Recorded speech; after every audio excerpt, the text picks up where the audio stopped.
دل الجبار رب العزت فتدلّا، رب العزت جو جبار ہے، عظمتوں والا ہے، اس نے اپنا قرب عطا کیا، دو کمانوں کا فاصلہ رہ گیا، بلکہ اس سے بھی زیادہ قریب کتاب التوحید کی روایت میں نے سنائی۔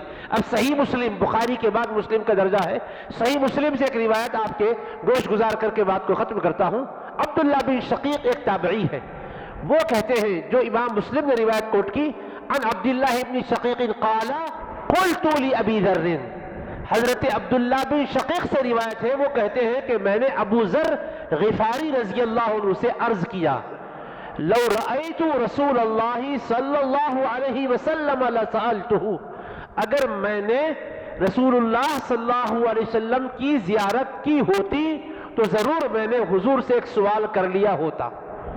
یہ تابعی کہہ رہے ہیں، کیا؟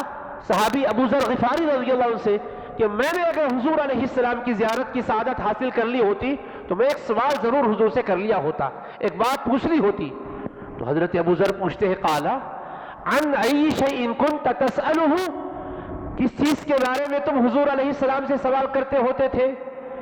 قال، تو وہ کہنے لگے، کنت اسألہ، میں یہ سوال کر لیتا تھا، حل رأیت ربک، یا رسول اللہ کیا آپ نے اپنے رب کا جلوہ دیکھا ہے؟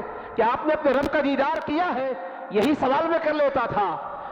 تو ابو ذر غفاری رضی اللہ عنہ کہتے ہیں، قال ابو ذر قد سألتہ، ابو ذر فرماتے ہیں میں نے تو یہ سوال کر لیا تھا، تم کہہ رہے ہیں وہ موقع ملتا تو پوچھتے تھے، ارے مجھ کو تو موقع ملا، اللہ نے مصطفیٰ کا صحابی بنایا، میں نے آقا کی زیارت بھی کی، دیدار بھی کیا، اور تمہارے دل میں جو سوال کی خواہش ہے وہ میرے دل میں بھی تھی، میں نے پوچھ لیا تھا، میں نے پوچھا تھا میرے مصطفیٰ سے، قد سألتہ، عرض کیا تھا حضور سے۔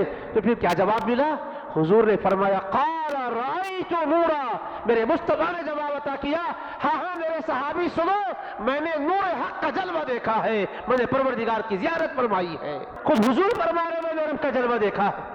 قرآن میں آیا ہے، قرب عطا کیا، دو کمانوں سے کم درجے کا فاصلہ رہ گئے، اتنے قریب ہو گئے، اتنے قریب ہو گئے۔ کون؟ رب سے مصطفیٰ قریب ہوئے، مصطفیٰ سے رب قریب ہوا۔ اس کے بعد کہ مسلم شریف میں حضرت ابو ذر غفاری فرماتے میں نے پوچھا تھا مصطفیٰ سے یہ سوال، حبیب نے جواب میں فرمایا، رأیت نورا۔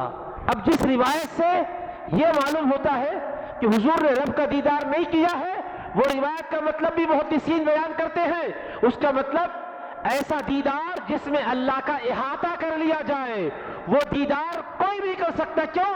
اللہ کی ذات کسی احاطے میں آنے سے پاک ہے، اللہ کی کوئی حد بندی نہیں کی جا سکتی، اللہ ہر حد سے، ہر قید سے پاک ہے۔ دیدار اللہ کا جیسا اللہ نے کروایا، اس چاند سے مصطفیٰ نے دیدار کیا ہے، جنت میں اہل جنت بھی کریں گے، مگر کوئی اللہ کا احاطہ نہیں کر سکے گا، یعنی کمپلیٹ، کامل طور پر، اس طرح سے کہ اس کو کسی قید میں لے لیا جائے اور پوری حد بندی کر کے وہ نگاہوں میں آ جائے، معاذ اللہ، اس سے وہ اللہ کہاں رہے گا؟ اللہ تو ہر حد سے پاک ہے، ہر قید سے پاک ہے، وہ کسی احاطے میں نہیں آ سکتا۔ تو جس میں دیدار نہ کرنے کا ذکر ہے، اس کا مطلب احاطہ نہیں ہو سکتا اس کا۔ اب رہا جو وہ پروردگار اپنی شان کا جلوہ دکھانا چاہتا ہے، دکھاتا ہے، جنت میں مومنین کو اللہ یہ شرف بخشے گا، مگر دھرتی پر اس کائنات میں بیداری میں سر کی آنکھوں سے دیدار کسی کو نہیں بخشا ہے۔ جس کو بخشا ہے وہ نبیوں کے سردار ہے، حبیب کردگار ہے، ہم غریبوں کے غم گسار ہے، سارے رسولوں کے قافلہ سالار ہے، احمد مختار ہے صلی اللہ علیہ وآلہ وسلم۔